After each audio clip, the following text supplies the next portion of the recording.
എല്ലാവർക്കും നമ്മുടെ ഇന്നത്തെ ക്ലാസ്സിലേക്ക് സ്വാഗതം. നാം കഴിഞ്ഞ ക്ലാസ്സിൽ നമ്മുടെ ടെക്സ്റ്റ് ബുക്കിലെ പേജ് നമ്പർ 56-ലെ 5-ാമത്തെ ചോദ്യമാണ് ചെയ്തു നിർത്തിയത് അല്ലേ. ഇനി നമുക്ക് അതിലെ അടുത്ത ചോദ്യം 6-ാമത്തെ ചോദ്യം എന്താണെന്ന് നോക്കാം. ഇവിടെ എന്താണുള്ളത്? ഇവിടെ നമുക്ക് ഒരു ചിത്രം തന്നിട്ടുണ്ട്. അതിൽ രണ്ട് സർക്കിളുകൾ, ഒരു വലിയ സർക്കിളും ഒരു ചെറിയ സർക്കിളും അല്ലെ. ഈ രണ്ട് സർക്കിളുകൾ ഇവിടെ കൂട്ടിമുട്ടുന്നു. പോയിന്റുകൾ ഏതൊക്കെയാണ്? പിയിലും ക്യൂവിലും ഇങ്ങനെ കൂട്ടിമുട്ടുന്നു രണ്ട് സർക്കിളുകൾ.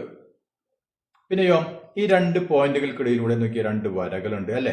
ഈ വരകളുടെ രണ്ടറ്റങ്ങൾ ഈ രണ്ട് സർക്കിളും കൂട്ടിമുട്ടുന്നു അല്ലെ. ഇവ തമ്മിൽ ഇങ്ങനെ കൂട്ടി യോജിപ്പിച്ചിരിക്കുന്നു. അപ്പോൾ നമുക്ക് ഒരു ചതുർഭുജം കിട്ടി അല്ലെ. അതായത് ABCD എന്ന് പറയുന്ന ഒരു ക്വാഡ്രിലേറ്ററൽ നമുക്ക് കിട്ടിയിട്ടുണ്ട്. ഇനി നാം എന്താണ് ചെയ്യേണ്ടത്? ഈ ചതുർഭുജം, അതായത് ABCD എന്ന് പറഞ്ഞ ഈ ചതുർഭുജം ഒരു സൈക്ലിക് ക്വാഡ്രിലേറ്റർ, അതായത് ചക്രീയ ചതുർഭുജമാണെന്നാണ് നാം തെളിയിക്കേണ്ടത്. അതിൽ മറ്റൊരു കാര്യം ഇവർ പറഞ്ഞിട്ടുള്ളത് എന്താണ്? അതായത് ഈ രണ്ട് ലൈനുകളും AC-യും BD-യും പാരലൽ അല്ല എന്ന് പറഞ്ഞിട്ടുണ്ട്.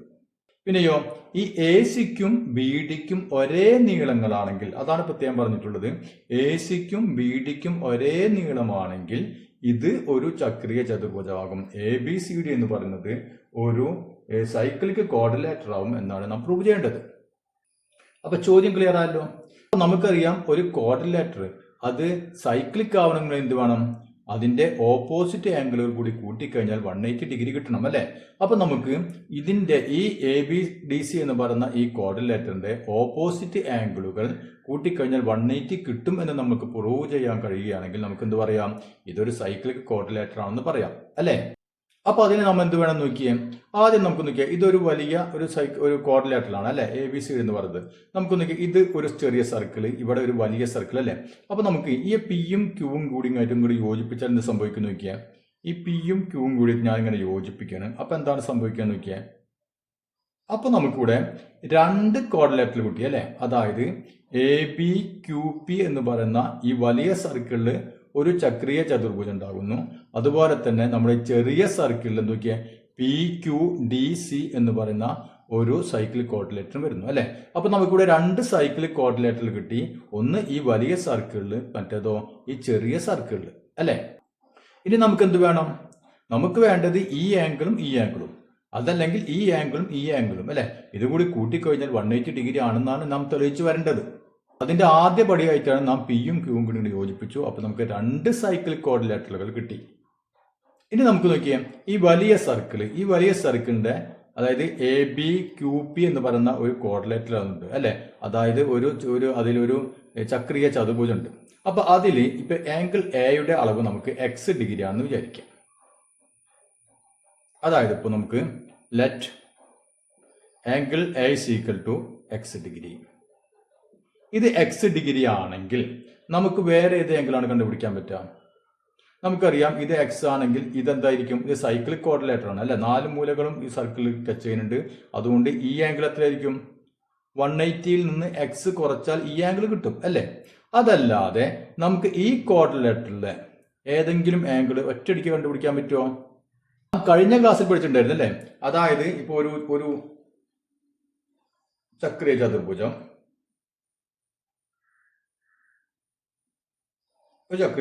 അല്ലെ. ഇതിൽ ഏതെങ്കിലും ഒരു വശം നമ്മൾ നീട്ടിക്കഴിഞ്ഞാൽ, ഇപ്പൊ ഞാൻ ഈ വശം കൊണ്ട് നീട്ടി അല്ലെ. ഇങ്ങനെ നീട്ടിക്കഴിഞ്ഞാൽ നമുക്ക് കൂടെ എന്തുണ്ടാവുന്നുണ്ട്? ഒരു ഔട്ടർ ആംഗിൾ അല്ലെ, ഒരു പുറംകോൺ ഉണ്ടാവുന്നുണ്ട്. ഈ പുറംകോൺ ഏതിന് ഈക്വലായിരിക്കും? ഈ പുറംകോൺ എതിർമൂലയിലെ, ഇതിന്റെ എതിർമൂല എന്ന് പറഞ്ഞാൽ ഇത് അല്ലെ, ഇതിലെ അകക്കോണിന് തുല്യമാണ് അല്ലെ. അതായത് ഇതിന് തുല്യം, ഈ ആംഗിളും ഈ ആംഗിളും ഈക്വൽ ആയിരിക്കും എന്ന് നമ്മൾ മുമ്പ് പറഞ്ഞിട്ടുണ്ട് അല്ലെ. അങ്ങനെയാണെങ്കിൽ ഇവിടെ നോക്കിയേ, ഇത് ഈ BQ എങ്ങനെ നീട്ടിയതാണ്, ഇങ്ങനെ പോകുന്നു. അപ്പൊ ഈ കോൺ എന്തിന് ഈക്വൽ ആയിരിക്കും? ഈ കോൺ ഇതിന്റെ ഓപ്പോസിറ്റ് മൂലയിലെ ഈ അകക്കോണിന് അല്ലെ, ഈ ഇന്നർ കോണിന് ഈക്വൽ ആയിരിക്കും. അങ്ങനെയാണെങ്കിൽ ഇത് X ഡിഗ്രി ആണെങ്കിൽ ഈ ആംഗിൾ എത്ര വരും? ഈ ആംഗിളും X ഡിഗ്രി തന്നെ ആയിരിക്കും. അപ്പൊ നമുക്ക് എന്ത് എഴുതാം? ആംഗിൾ PQD ഈക്വൽ ടു, ഇത് X ആണെങ്കിൽ ആംഗിൾ PQDയും X ഡിഗ്രി തന്നെ ആയിരിക്കും. അപ്പൊ ഇതിന്റെ കാരണം എന്ന് പറഞ്ഞാൽ outer angle of a cyclic quadrilateral is equal to the inner angle at the opposite vertex അല്ലെ. അതായത് ഒരു ചക്രീയ ചതുർഭുജത്തിലെ ഏത് മൂലയിലെയും പുറംകോൺ അതെന്തായിരിക്കും? എതിർമൂലയിലെ അകക്കോണിന് തുല്യമായിരിക്കും അല്ലെ. ഇതുകൊണ്ടാണ് ഇത് രണ്ടും ഈക്വൽ ആവാൻ കാരണം. അങ്ങനെയാണെങ്കിൽ നമുക്ക് ഈ ചതുർഭുജം എടുത്ത് നോക്കിയാൽ PQDC എന്ന് പറയുന്ന ക്വാഡ്രിലാറ്ററൽ അല്ലെ. അപ്പൊ നമുക്ക് ഇൻ സൈക്ലിക് ക്വാഡ്രിലാറ്ററൽ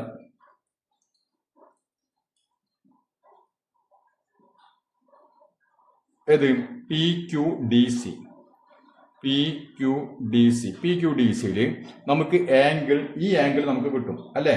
ആംഗിൾ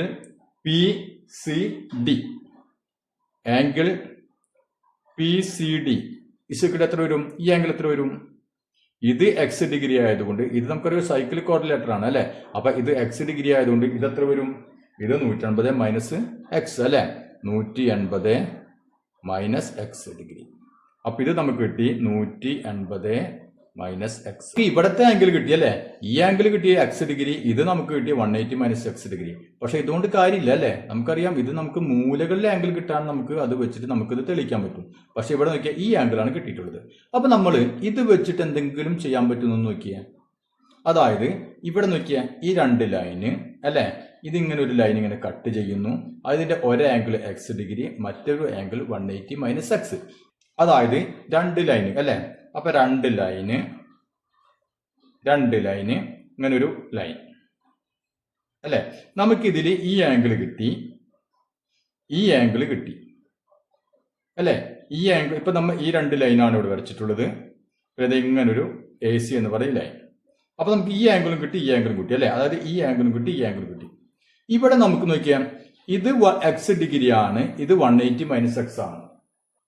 അതായത് ഈ ആംഗിൾ എയും ആംഗിൾ സിയും ഒന്ന് കൂട്ടി നോക്കിയാൽ angle A plus angle C equal എന്ത് വരും? ഇത് എക്സ് ഡിഗ്രി പ്ലസ് ഇതെത്രയാണ്? 180 മൈനസ് എക്സ് അല്ലെ. അപ്പൊ എന്ത് വരും? നമുക്ക് സീക്വൽ ടു എക്സ് ഡിഗ്രിയും മൈനസ് എക്സും ക്യാൻസൽ ചെയ്ത് പോയി ബാക്കി എന്ത് വന്നു? 180 ഡിഗ്രി അല്ലെ. അതായത് ആംഗിൾ എയും ആംഗിൾ സിയും കൂടി കൂട്ടിക്കഴിഞ്ഞാൽ നമുക്ക് 180 ഡിഗ്രി കിട്ടി. മനസ്സിലായല്ലോ. അതായത് ഈ രണ്ട് ആംഗിളുകളും കൂടി കൂട്ടിക്കഴിഞ്ഞാൽ 180 കിട്ടി നമുക്ക് അല്ലെ. അങ്ങനെയാണെങ്കിൽ ഇത് രണ്ടും കൂടി കൂട്ടിക്കഴിഞ്ഞാൽ 180 കിട്ടണമെങ്കിൽ എന്തായിരിക്കണം? ഇവിടെ പ്രത്യേകത വേണം. എന്തായിരിക്കും? ഈ രണ്ട് ലൈനുകളും പാരൽ ലൈനുകളായിരിക്കണം. എങ്കിൽ മാത്രമേ ഇത് രണ്ടും കൂടി കൂട്ടിക്കഴിഞ്ഞാൽ നമുക്ക് 180 കിട്ടുള്ളൂ. ഇത് പാരൽ ലൈൻ അല്ലെങ്കിലോ ഒരിക്കലും നമുക്ക് ഇത് രണ്ടും കൂടി കൂട്ടിക്കഴിഞ്ഞാൽ 180 ഡിഗ്രി കിട്ടില്ല. അപ്പൊ ഈ AB എന്ന് പറയുന്നതും CD എന്ന് പറയുന്നത് എന്താണ്? പാരൽ ലൈനുകളാണ്. അതിനെന്താണ് കാരണം? കാരണം ഈ രണ്ട് ആംഗിളുകളും കൂടി കൂട്ടിയപ്പോൾ നമുക്ക് 180 ഡിഗ്രി കിട്ടി. അപ്പൊ നമുക്ക് എന്ത് പറയാം? ഇത് രണ്ടും കൂടി കൂട്ടിയപ്പോൾ 180 കിട്ടിയത് കൊണ്ട് ഈ രണ്ട് ലൈനുകളും ABയും CDയും എന്താണ്? അത് പാരൽ ലൈനുകളാണ്. മനസ്സിലായല്ലോ. അപ്പൊ നമുക്കത് എഴുതാം. Since angle A plus angle C is equal to 180. ഇത് രണ്ടും കൂടി കൂട്ടിയപ്പോൾ 180 കിട്ടിയത് കൊണ്ട് നമുക്ക് എന്ത് പറയാം? AB and CD R parallel. അപ്പൊ നമുക്ക് ഈ ക്വാഡ്രിലാറ്ററിലെ രണ്ട് എതിർവശങ്ങൾ, അതായത് ഈ എതിർവശങ്ങൾ എന്ത് കാരണം കിട്ടി? പാരലൽ ആണെന്ന് കിട്ടി അല്ലെ. അപ്പൊ രണ്ട് എതിർവശം, അതായത് എതിർവശം ഏതെങ്കിലും ഒരു ജോഡി എതിർവശങ്ങൾ പാരലായി കഴിഞ്ഞാൽ നമ്മൾ അതിനെന്താ പറയാ? ട്രപ്പീസിയം എന്ന് പറയാം അല്ലെ. അപ്പൊ ഇതൊരു ട്രപ്പീസിയം ആണ് അല്ലെ. അതാണ് നമുക്ക് ഇതിൽ നിന്ന് മനസ്സിലായത്. ഈ ചതുർഭുജം എന്താണ്? ഒരു ട്രപ്പീസിയം, അതായത് ഒരു ലംബകമാണെന്ന് നമുക്ക് മനസ്സിലായി അല്ലെ. പക്ഷെ എല്ലാ ലംബകങ്ങളും എന്തല്ല? നാം മുമ്പ് പറഞ്ഞു, എല്ലാ ലംബകങ്ങളും ചക്രീയമല്ല, അതായത് സൈക്ലിക് അല്ല അല്ലെ. പക്ഷെ ഇവിടെ ചോദ്യത്തിൽ എന്ത് പറഞ്ഞിട്ടുണ്ട്? ഈ രണ്ട് നീളവും AC-യും BD-യും ഈക്വൽ ആണെങ്കിൽ എന്ന് പറഞ്ഞിട്ടുണ്ട് അല്ലെ. അതായത് ഈ പാരലൽ അല്ലാത്ത ഈ രണ്ട് വശങ്ങള് അത് ഈക്വൽ ആണെങ്കിൽ ഇത് ചക്രീയമാണെന്ന് തെളിയിക്കുകയാണ് പറഞ്ഞിട്ടുള്ളത് അല്ലെ. അപ്പൊ അതായത് ചോദ്യത്തിൽ തന്നെ ഉണ്ട് AC-യും BD-യും ഈക്വൽ ആണെങ്കിൽ. അപ്പൊ AC-യും BD-യും ഈക്വൽ ആണെങ്കിൽ എന്ത് സംഭവിക്കും? ഇത് എന്ത് ട്രപ്പീസിയമായി മാറും? ഇതൊരു ഐസോസെലസ് ട്രപ്പീസിയമായി മാറും അല്ലെ. സമപാർശ്വ ലംബകമായി മാറും അല്ലെ. നമുക്കറിയാം സമപാർശ്വ ലംബകങ്ങൾ എന്താണ്? അത് സൈക്ലിക് ആണ് അല്ലെ. നമ്മൾ മുമ്പ് പ്രൂവ് ചെയ്തിട്ടുണ്ട്. അങ്ങനെയാണെങ്കിൽ ABDC എന്ന് പറയുന്നത് എന്തായിരിക്കും? ഒരു സൈക്ലിക് ആയിരിക്കും. അപ്പൊ നമ്മൾ എഴുതി നിർത്തിയത് സിൻസ് എയും സിയും കൂടി കൂട്ടിക്കഴിഞ്ഞാൽ, ഇത് രണ്ടും കൂടി കൂട്ടിക്കഴിഞ്ഞാൽ 180 കിട്ടുന്നതുകൊണ്ട് ABയും CD-യും എന്താണ്? അത് പാരലൽ ആണ് അല്ലെ. ഇനി ഈ പാരലല്ലാത്ത രണ്ട് വശങ്ങൾ എ സിയും ബി ഡിയും അല്ലെ. അപ്പൊ എ സിയും ബി ഡിയും ഈക്വൽ ആണെങ്കിൽ അപ്പൊ if A C equal to B D, A സിയുടെ നീളവും ബി ഡിയും നീളം ഈക്വൽ ആണെങ്കിൽ ഇതെന്തായി മാറി? ഇതൊരു ഐസോസെലസ് ട്രപ്പീസിയമായി മാറി അല്ലെ. അപ്പൊ if A C equal to B D നമുക്ക് എന്ത് പറയാം? എ ബി ഡി സി എന്ന് പറയുന്നത് എ ബി ഡി സി എന്ന് പറയുന്നത് എന്താണ്? Is an trapezium.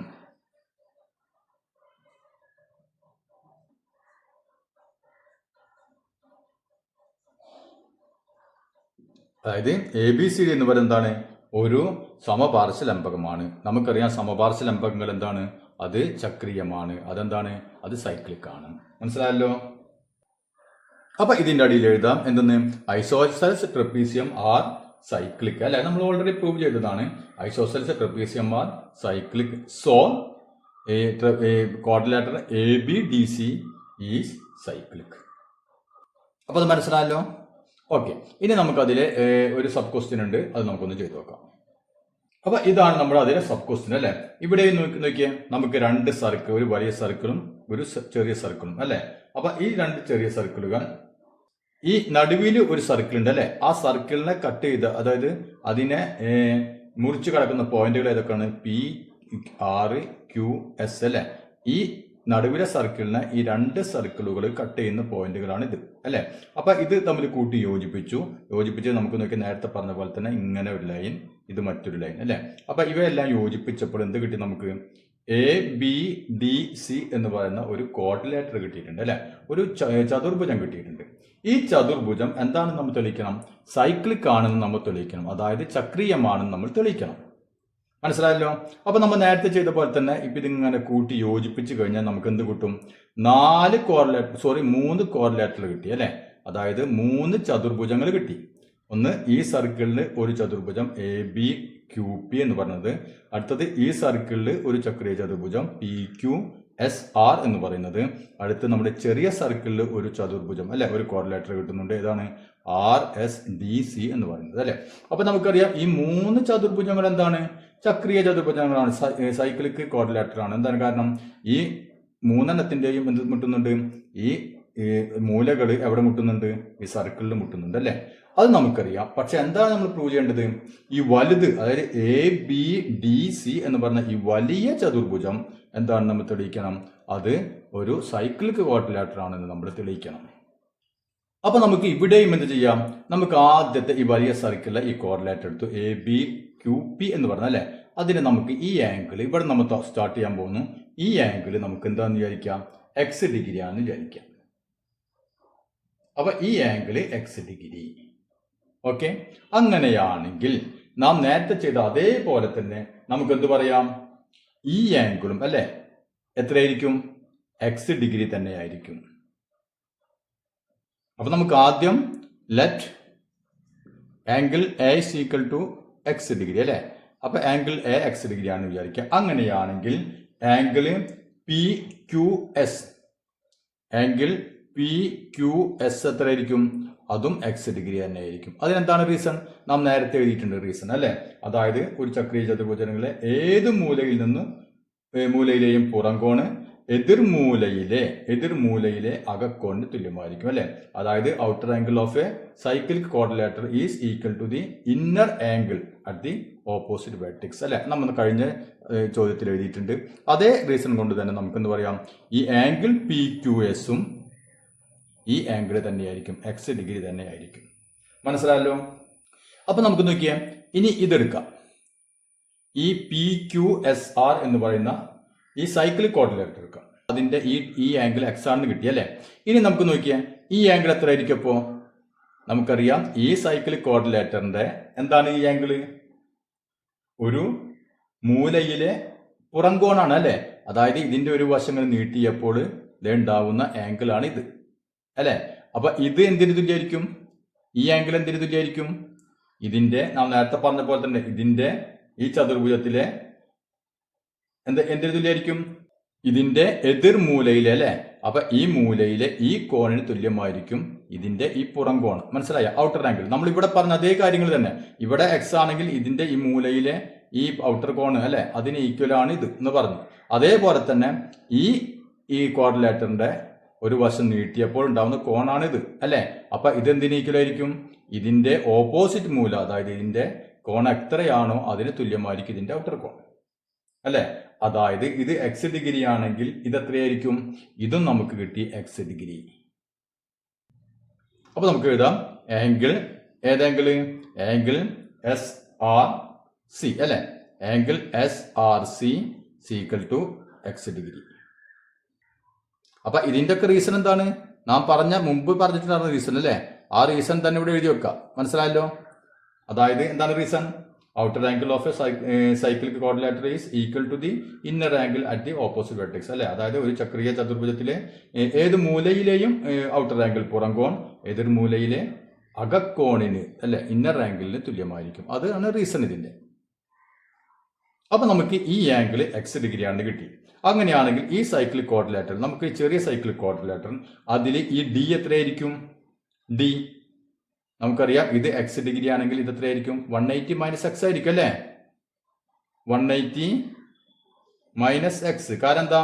ഇത് ഒരു സൈക്ലിക് ക്വാഡ്രിലേറ്റർ ആണ് അല്ലെ. 4 മൂലകൾ ഈ സർക്കിളിൽ മുട്ടിയിട്ടുണ്ട്. അങ്ങനെയാണെങ്കിൽ ഇതും കൂടി കൂട്ടിക്കഴിഞ്ഞാൽ 180 അല്ലെ. അതായത് ഇത് എക്സ് ആണെങ്കിൽ എത്രയായിരിക്കും? 180 മൈനസ് എക്സ് അല്ലെ. അപ്പൊ നമുക്ക് എഴുതാം in cyclic quadrilateral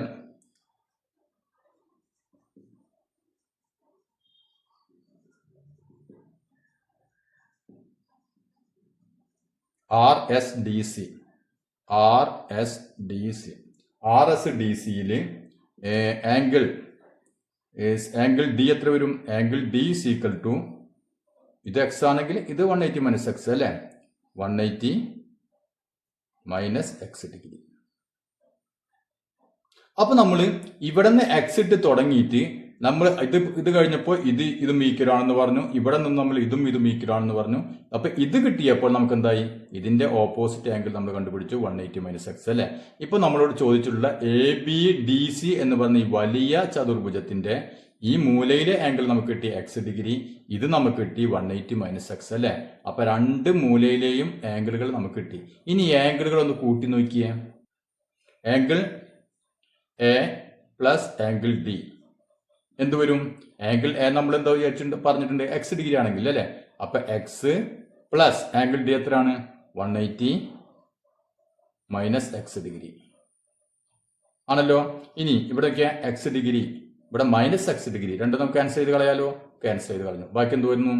angle A plus angle D equal to 180 degree അല്ലെ.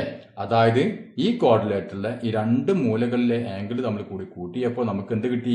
180 ഡിഗ്രി കിട്ടി. അങ്ങനെയാണെങ്കിൽ അതിന്റെ അർത്ഥം എന്താണ്? ഈ ABDC എന്ന് പറയുന്നത് അതൊരു സൈക്ലിക് ക്വാഡ്രിലേറ്റർ ആണ് അല്ലെ. അപ്പൊ ക്ലിയർ ആയല്ലോ. അപ്പൊ ഞങ്ങൾ അതിൽ എഴുതാം, സിൻസ് ഇത് രണ്ടും 180 ആയതുണ്ട് അല്ലെ. Since angle A plus angle D equal to 180 degree, അത് 180 ഡിഗ്രി ആയതുകൊണ്ട് ക്വാഡ്രിലേറ്റർ ABCD അല്ല ABDC ഈസ് സൈക്ലിക്. അപ്പൊ അത് ക്ലിയർ ആയില്ലേ? ഇനി നമുക്ക് അതിൽ ബാക്കിയുള്ള ചോദ്യങ്ങൾ അടുത്ത ക്ലാസ്സിൽ ചെയ്യാം.